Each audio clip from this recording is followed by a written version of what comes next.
polisi menangkap pelaku pencurian motor saat melintas di Jalan Terbanggi Besar, Lampung Tengah, Lampung.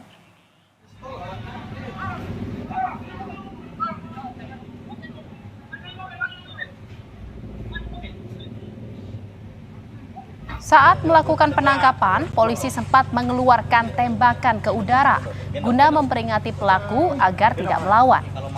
Tanpa perlawanan, kedua pelaku pun digiring ke Polres Lampung Tengah.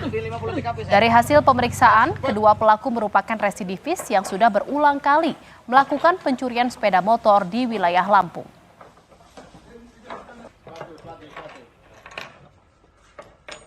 Penangkapan ini saat pelaku sedang melakukan mapping, mencari target sasaran dia di wilayah Bandar Jaya, di mana di situ merupakan pusat perekonomian, wilayah padat penduduk, namun dimonitor oleh petugas TK 308 Polres Lampung Tengah, dilakukan pembuntutan dan penyergapan.